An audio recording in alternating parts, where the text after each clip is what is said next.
adalah biara dari SSPSAP yang suka disebut Pink Sister, biara adorasi Tritunggal Maha Kudus.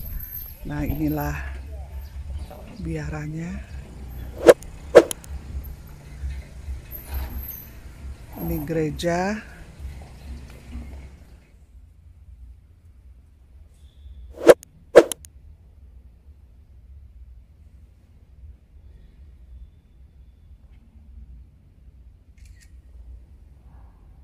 Kongregasi kami didirikan oleh Santo Arnoldus Jansen pada tanggal 8 Desember tahun 1898 di Stijl, Belanda. Holland. Oke. Co-pendiri kami bernama Ibu Maria Michaele. Sebelumnya dia adalah seorang suster SSPS, lalu dia pindah menjadi SSPS AP. Dia adalah seorang guru.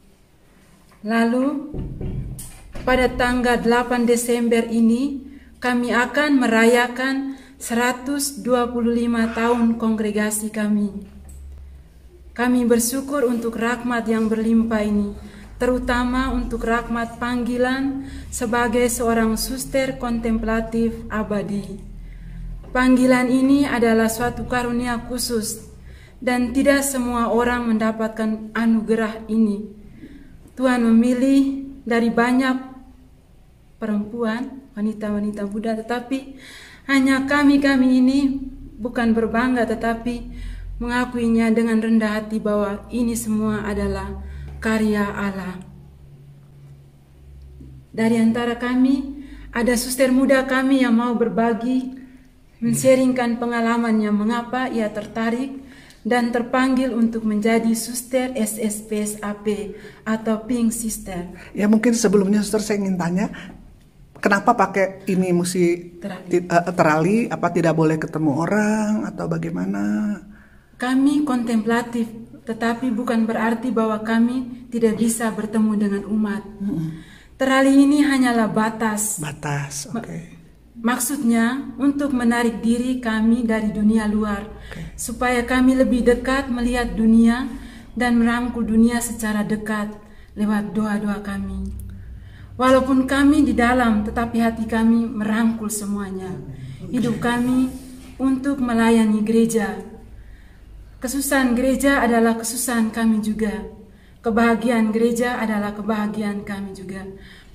Makanya kami menarik diri dari dunia bukan berarti kami jauh dan meninggalkan dunia, tetapi membuat kami semakin dekat dengan dunia. Karena dunia, gereja adalah kita semua yang ada di dalam itu. Terima kasih. Terima kasih, suster. Suster tadi belum namanya siapa, suster? Nama saya Suster Mary Ancilda, SSPSAP Ruteng. Oke. Terima kasih, suster. Mengapa tertarik dengan Pink Sister?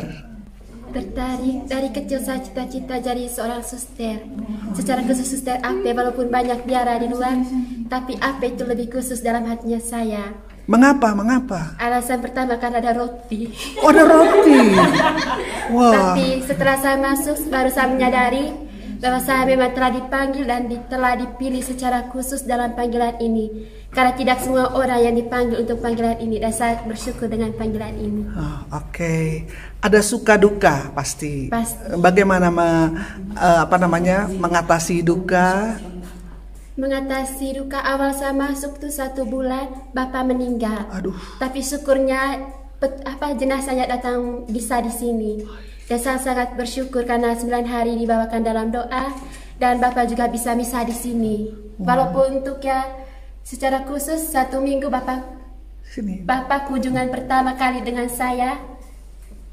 Tapi setelah 1 bulannya Bapak pulang ke rumah Bapak. Tapi ada hal yang istimewanya dari peristiwa itu, bahwa memang saya kehilangan seorang Bapak, tapi saya telah menemukan tujuan hidupnya saya, itu Yesus dalam panggilan ini. Luar biasa. Puji Tuhan, puji Tuhan. Sukanya apa sukanya? Sukanya kehadiran semua suster. Yang paling istimewanya bahwa saya semakin dekat dengan Tuhan dalam panggilan ini. Itu luar biasa, luar biasa. Namanya siapa? Suster Yuliana. Ya, terima kasih Suster Yuliana.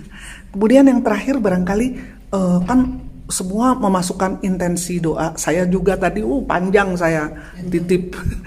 Barangkali ada yang pernah dijawab doanya, mujizat-mujizat dalam doa. Silakan.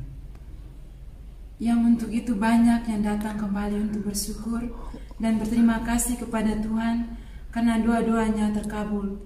Ini bukan berarti bahwa kami punya doa itu terkabul, tetapi rencana Tuhan itu luar biasa. Dia mengerjakan indah pada waktunya. Dia menjawab doa sesuai dengan apa yang dibutuhkan oleh umat. Ya. Mungkin ada contoh yang sederhana, nggak usah disebut nama, tapi kejadian atau contohnya. Contoh-contohnya banyak. Banyak ya. Yang paling diingat lah.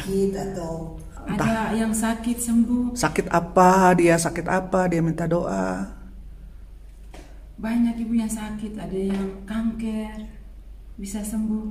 Lalu ada yang pengalaman kami karena Ibu Maria Mikaele, dia adalah seorang guru. Sebelum dia masuk dia adalah seorang guru, lalu dia masuk SSPS. Lalu setelah itu dia pindah kongregasi kami. Di situ banyak pengalaman iman yang dialami oleh umat, terutama mereka yang mau ikut tes CPNS atau tes mau jadi guru, banyak terkabul ibu. Mereka kembali untuk datang bersyukur dan terima kasih untuk doa-doanya. Jadi banyaklah yang terkabul ya doa-doa ya. Puji Tuhan. Walaupun ada yang tidak terkabul, mereka datang bersyukur terus. Mereka itu luar biasa. Bukan waktunya Tuhan. Iya, luar biasa. Mungkin ada pesan-pesan yang mungkin disampaikan. Ada pesan. Ya. Banyak orang beranggapan bahwa komunitas kongregasi kami ini tertutup dan tidak punya hati untuk, sepertinya kami kan tidak ada libur ibu. Tidak pernah libur, walaupun orang tua meninggal sekalipun. Sekali kami masuk, sekali juga sampai akhir. Kami tidak akan pulang. Kalau sakit gimana? Sakit kami bisa berobat. Kalau tua? Tua juga bisa di sini. Tetap dibiara sampai meninggal. Udah gitu uangnya dari mana, Suster? Uang itu Tuhan punya Tuhan. Dari Tuhan. Hati umat. Hati umat ya. Tapi ada juga mungkin tanaman atau. Ya kami hanya berkiri tapi tidak terlalu. Bukan kami andalkan itu. Jadi umat justru yang. Umat juga melayani. Tuhan menggerakkan hati mereka untuk membantu kami. Jadi kami bersyukur bahwa kami hidup bukan dari kekuatan kami, tetapi kami hidup Tuhan yang mengatur semuanya. Luar biasa, luar biasa. Ada lagi pesan-pesan? Ibu, silakan. Iya. Sharing, dari tadi saya lihat ini udah mau sharing. Silakan. Nama dulu siapa? Saya perkenalkan, nama saya Maria Benedikta. Saya ambil pelindungnya Santo Benedictus Abbas, dirayakan pada tanggal 11 Juli. Awal untuk masuk ke dalam biara bukanlah hal yang mudah untuk saya. Karena pertama sekali saya harus meninggalkan keluarga untuk seumur hidup. Ini adalah sebuah perjuangan yang sangat berat buat saya. Perjuangan ini bukan hanya dari saya, tetapi dari keluarga juga. Keluarga merasa bahwa ini adalah perjuangan yang sangat berat. Secara khusus buat Bapak, karena Bapak dia tidak bisa jauh dari saya dan saya juga sangat dekat dengan Bapak. Tanggal 17 Desember 2016 ketika saya datang untuk melamar, Bapak bilang, "Ya, kau pergi, kau masuk untuk selamanya. Jadi saatnya saya untuk kubur kau secara tidak langsung." Itu adalah sebuah duka untuk saya. Tanggal 22 Desember 2016, pas saya berumur, hari itu adalah hari ulang tahunnya saya. Saya genap 20 tahun. Mama datang untuk temani saya terima jubah. Waktu itu jubahnya masih berwarna putih karena saya belum mengikrarkan kaul.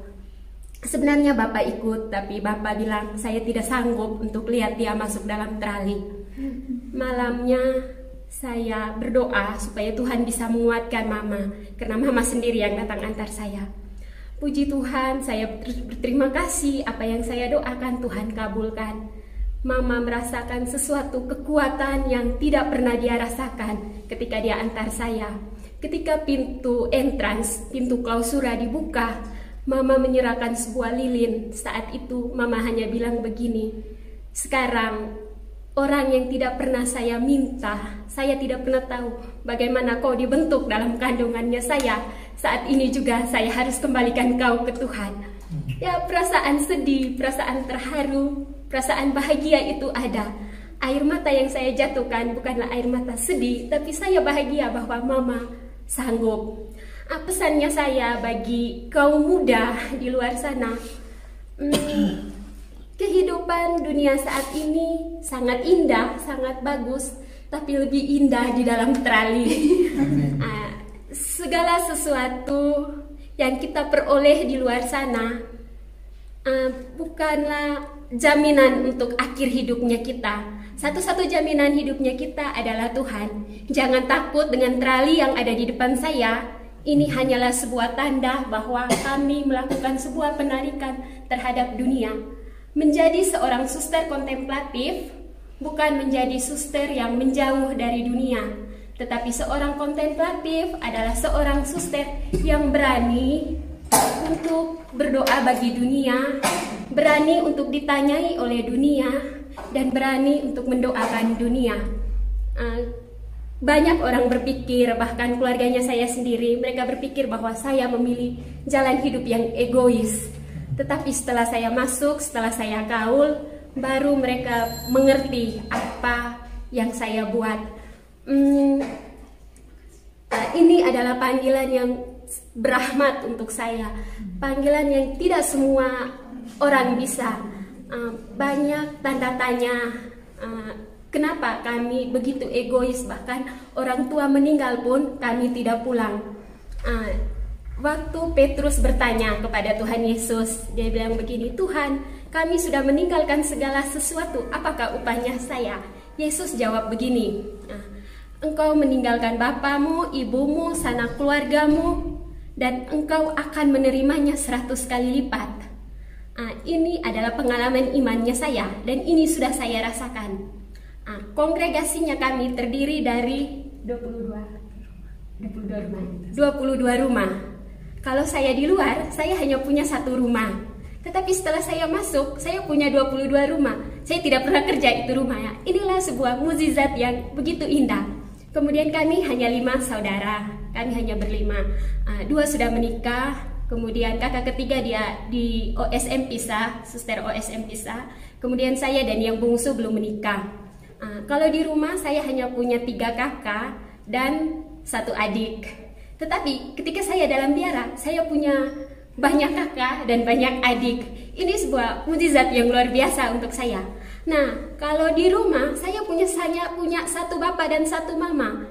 Tapi ketika saya masuk, umat adalah orang tuanya saya. Berapa ribu manusia di dunia ini yang menjadi orang tuanya saya. Jadi ini adalah rahmat yang terbesar buat saya. Tuhan tidak pernah mengingkar janji. Suka duka dalam kehidupan membiara itu ada. Seperti sudah saya katakan di awal, suka duka itu ada. Tapi cintanya Tuhan itu, kalau kita benar-benar menyerahkan dirinya kita secara total, cintanya Tuhan itu menutupi segala suka dukanya kita. Mungkin untuk yang menonton video ini, bagi kaum muda, putri-putri Indonesia, saya minta untuk cobalah melamar. Kami di sini kalau bilang kami dalam penjara, kami bukanlah narapidana, tapi kami adalah narapidananya Tuhan. Terima kasih untuk nontonnya. Saya ucapkan semoga cepat-cepat bergabung bersama kami. Amin. Puji Tuhan. Luar biasa. Oke, terima kasih. Ada lagi? Satu lagi? Satu lagi. Ini baru masuk dia. Oke, mari. Tunggu. Ibu tanya supaya Oh iya, aku tanya supaya bisa jawab ya. Oke, tunggu dulu aku cari angle. Nama siapa, Adek? Suster Veranda. Veranda, umur 19 tahun. 19. Pertama-tama dapat panggilan Tuhan bagaimana, umur berapa? Saya sudah tertarik seperti mendapat panggilan Tuhan itu sebenarnya waktu saya SD. itu saya sudah tertarik mau masuk dalam kehidupan biara. Tetapi itu hanya tertarik karena saya berpikir kalau menjadi seorang biarawati itu kita bisa keliling dunia. Jadi kita tidak perlu keluar uang gitu. Mereka yang bayar kita. Tadi ada yang karena roti, ini karena mau jalan-jalan. Iya. Tetapi waktu sudah masuk SMP, ini pandangan saya tentang itu sudah berubah. Itu saya sudah tidak mau lagi untuk jadi suster, saya ingin jadi jurnalis. Tetapi waktu SMA kelas 3 ini mungkin rencana Tuhan saya datang ke sini untuk hanya sekedar mengunjungi tempat ini bersama dengan orang tua dari teman saya. Tetapi tiba-tiba orang tua dari teman saya mengatakan kepada suster superior kami bilang kalau saya mau melamar diri di sini. Saya terkejut karena saya belum memiliki persiapan sama sekali. Tetapi suster langsung mengambil daftar untuk menulis nama saya. Lalu saya tanpa ragu-ragu memberikan nama saya. Saya berpikir kayak sudahlah nanti Tuhan yang atur begitu. Terus saya tulis nama saya. Tapi setelah tamat SMA, saya tidak memikirkan lagi untuk masuk biara. Saya kuliah. Tapi sewaktu kuliah apa jurusan? Kuliah jurusan komunikasi di Undan di Kupang. Oke. Tapi waktu semester awal-awal masuk, saya semangat kuliah karena saya berpikir ini tujuan hidup saya. Saya berpikir impian saya dari SD itu sudah tidak terkabul lagi. Berarti itu Tuhan bilang, Vera bukan itu tujuan hidupmu gitu. Terus saya kuliah. Setelah 1 semester kuliah mendekati ujian untuk perpindahan semester ke semester kedua, tiba-tiba malam itu saya merasa seperti ada sesuatu di dalam dirinya saya yang kosong. Lalu saya tiba-tiba memikirkan tentang Tuhan, tentang kasihnya. Saya merefleksikan tentang kasihnya Dia dalam kehidupan saya. Lalu ada sebuah perasaan yang dimana membuat saya sedih gitu, seperti cinta yang besar yang ketika kita menginginkan ke seorang yang kita cintai gitu, kita kayak seperti mau sama-sama dengan dia terus ya gitu, seperti itu, susah dijelaskan. Lalu saya tiba-tiba yang terpikir dalam benak saya itu, saya mau masuk biara, saya mau dekat dengan Tuhan. Banyak biara di Kupang, tetapi saya tidak tahu kenapa saya mau biara apa. Lalu setelah itu saya meninggalkan kuliah saya tanpa pikir panjang. Saya pulang dan mengatakan kepada orang tua saya ingin masuk ini biara. Biara AP itu apa sih? Oke. AP-nya itu adorasi perpetual. Perpetual artinya? Abadi. Oh, oke. Waktu awal-awal saya menyampaikan niat saya untuk masuk biara ini, mama saya menolak karena pertamanya dia setuju, tapi setelah menghadiri salah satu upacara misa pemakaman salah satu orang tua dari suster di sini, dia terkejut karena tidak bisa keluar begitu dari dalam terali saja begitu.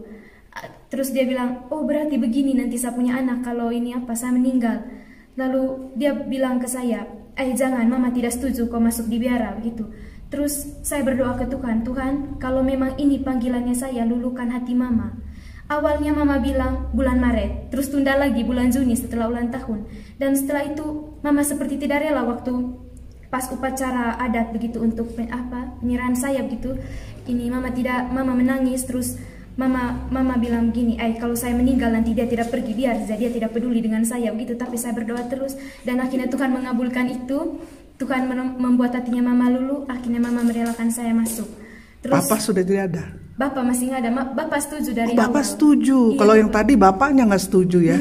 Ini mama yang nggak setuju ya. Mama tidak setuju. Terus tanggal 3 Juli 2021 ini saya diantar ke sini untuk masuk ke biara AP. Terus waktu masuk itu malamnya sebelum saya diantar itu tante saya tanya, satu saja yang mau saya tanya ke kau Vera, bagaimana kau punya perasaan? Karena ini malam terakhir kau bisa kumpul dengan keluarga.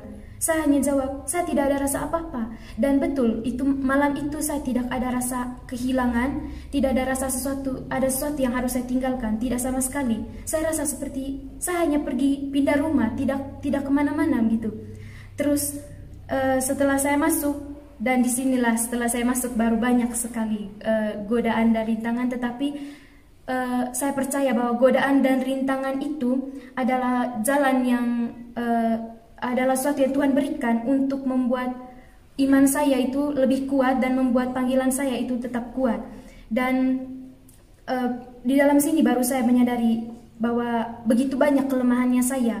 Karena semakin dekat dengan Tuhan itu kita semakin rasa bahwa kita itu sangat-sangat berdosa, dan sekalipun saya itu seorang biarawati itu tidak luput dari dosa gitu. Setelah saya dekat dengan Tuhan itu baru saya rasa saya ini manusia pendosa.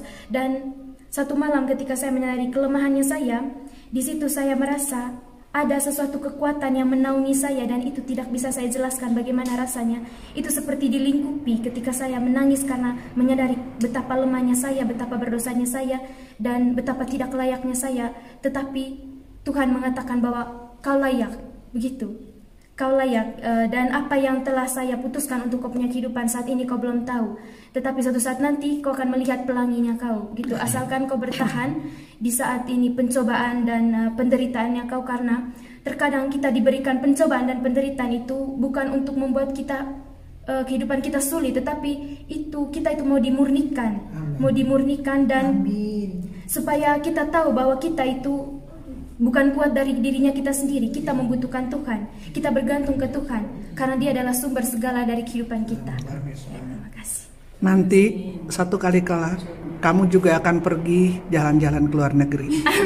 Ya kan? Bisa jadi misionaris. Bisa jadi Kami misionaris. tidak akan, bukan hanya ada di sini, tapi bisa diutus ke Amerika, ke Afrika, ke Filipina. Pasti kamu akan Eropa. pergi seperti yang kamu mau. Karena dulu waktu SD Ibu ini saya punya impian itu mau pergi ke Belanda gitu. Mau pergi ke Belanda, terus saya mau jadi suster yang tidak terbuka, langsung pakai kerudung, dan semuanya terkabul di sini. Ternyata ini pusatnya di Belanda dan langsung pakai kerudung. Dan puji Tuhan ternyata ini panggilannya saya. Bagi Tuhan tidak ada yang mustahil, kamu akan keluar negeri. Amin. Oke, terima kasih banyak. Ibu arti SSP sahabat. Suster-suster abdi Roh Kudus, adorasi abadi. Sister servants of the Holy Spirit of perpetual adoration. Semua